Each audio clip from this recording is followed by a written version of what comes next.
So there's modernity. That's Oaxaca and the airport, temples, and a game that was played 2,000 years ago. All right. I'm going down the steps. Originally, it was flat and their form of concrete, and then it was painted red. I don't know if I was rolling a little bit ago, so I'll do it again. There's some vendors. This is the entrance to Monte Albán, the main archaeological site around Oaxaca. It was built by the Zapotecs. We have a guide for the day. We'll go to a few different stops.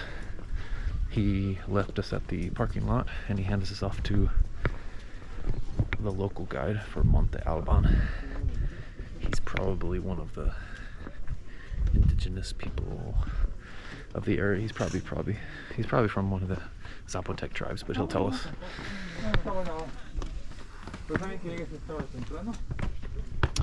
It's a bit cool right now, but it's sunny out. It's gonna get hot.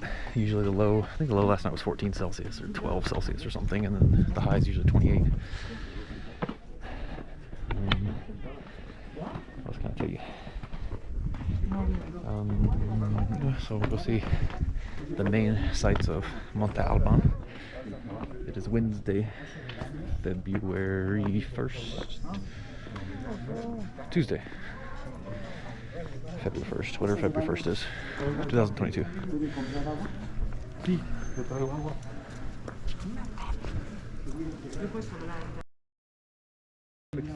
And then the place dates back to 800 BC, and it was abandoned 880. Built by this Indian called Zapotecs. Wow, 800 BC to 880. Zapotec enemies came in from the west, different group that we call Mixtecos, west of Oaxaca. When Mixtecos came in around 1100s, the place was abandoned and ruined for 300 years already. Aztecs came later in the 15th century. Same story. So when the Spaniards arrived, it's great that the place was abandoned, ruined, no people around. Then you're not going to see a Catholic church built on the top. But the Spaniards did all over Mexico. Yeah. That means that the place was not destroyed by the Spaniards because they saw it ruined. There was nothing around, all right? Okay, the rest of the hills, I'll show you this. The area, total area of this place is huge, 15 square kilometers. And the section that I'll show you this morning is not even 50% that has been excavated. Most of it is still unexcavated. Why? This is a matter of budget for the federal government.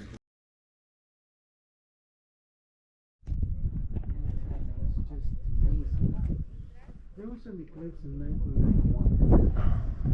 An eclipse? Eclipse? Yeah.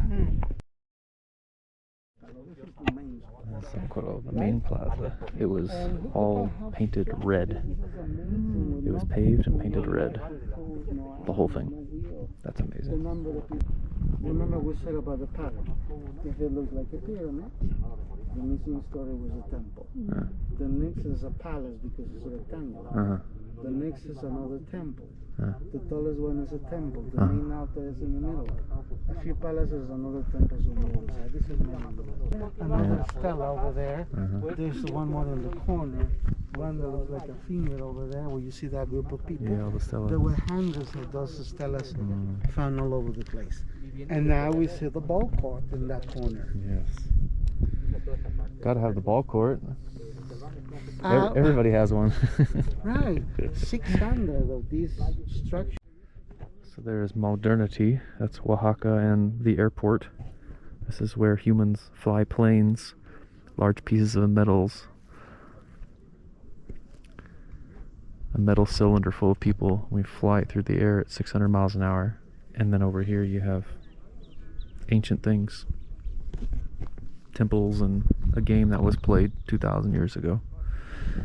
So again, Monte Albán is from the Zapotecas. It's 800 BC all the way to 880, and it was abandoned. Then the Mixtecas migrated in, and they took over kind of the strongholds at about 1180, so 300 years after this place was abandoned. And then they occupied it for a while. I think he said like 100 years or something, because 300 years after that, the Aztecs came in, so 1500. The Aztecs might have come in at 1480 actually. He just said 300 years between the Mixtecs and Aztecs. Mixtecs 1180 and Aztecs might have been 1480. I don't know if it was abandoned again or not. But then of course the Spanish came in the 1500s and just changed everything. He also said that this place was abandoned when the Spanish came, which was why they didn't destroy the whole place and build a cathedral on the top. He also said that, interesting enough, that the tallest doesn't mean it's most important, because there's earthquakes here all the time, so it knocks things down. You can't build things too tall. The most important temple or building would be the one with the widest steps, so that one in the middle, I believe.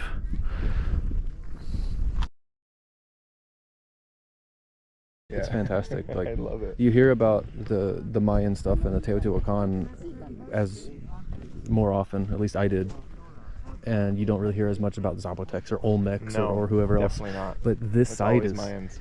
This is huge. Yeah. Like, it's a really big place, and it's fairly well preserved for how old it is.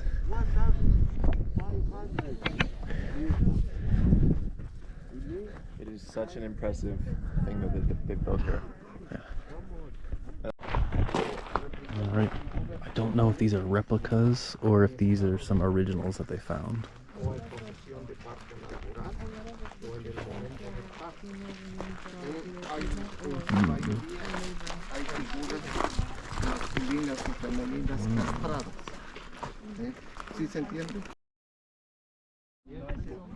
This is the other side. We're on top of the biggest temple. Again, doesn't mean it's the most important. Yeah.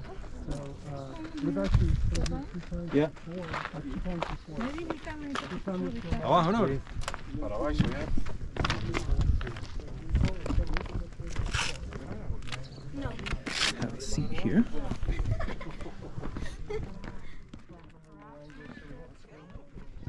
It's an amazing site. Again, the widest stairs are going to be the most important temple. That's where they did human sacrifices.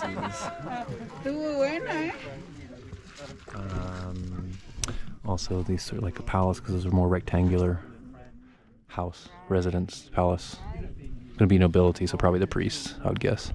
And then the ones with the more pointy, those are going to be temples. And then the Zapotec culture, the priests were the highest level. I think that's similar to a lot of the Mayans. The priests were they made the decisions.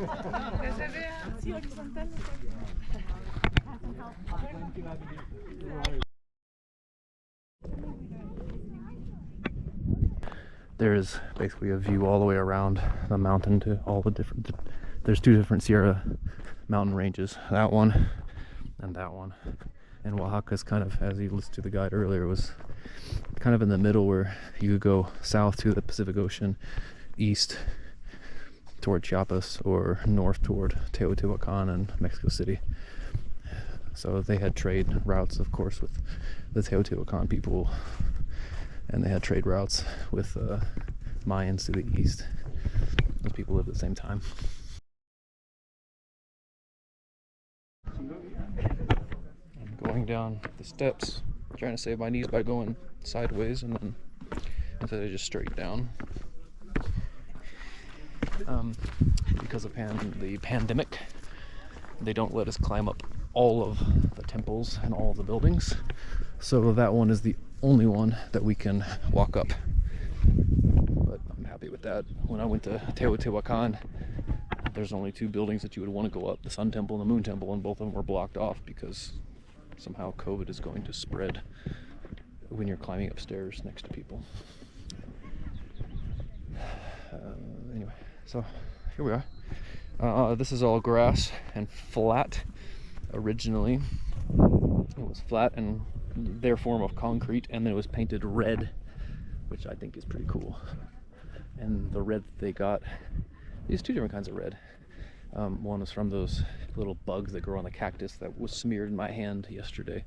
That's really deep dark red, but I don't know if they would use that. They probably use the red that they got from somewhere else to paint all the plaster on the ground and on the plaster of the buildings. The guide mentioned that 30 minutes ago or something. So, forgot the plant that they got the other red from, but they used it for larger projects. Let's go through the ball court and then go back up and find a toilet. Maybe I'll go rest in the restroom. I'm glad here they call it the sanitario, because restroom doesn't make any sense. I don't like that word in English. Nobody rests in the restroom. At least you shouldn't. You should go rest in your home, in a bed or on a sofa. It's the ball court. Unlike the Mayans and the Aztecs, this does not have the little ring that's on the side where they had to hit it with their shoulder or their head or their knee to get up in the hoop. So I don't know how they played. The guide said it was probably a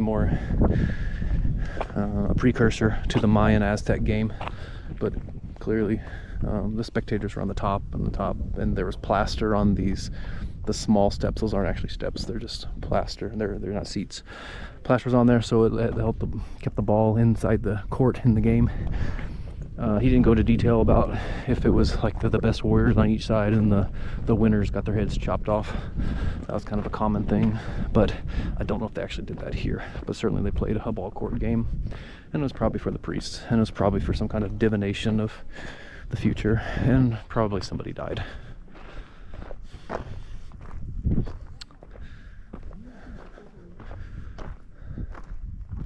like that blue flower tree. That's cool. Oh, there we go.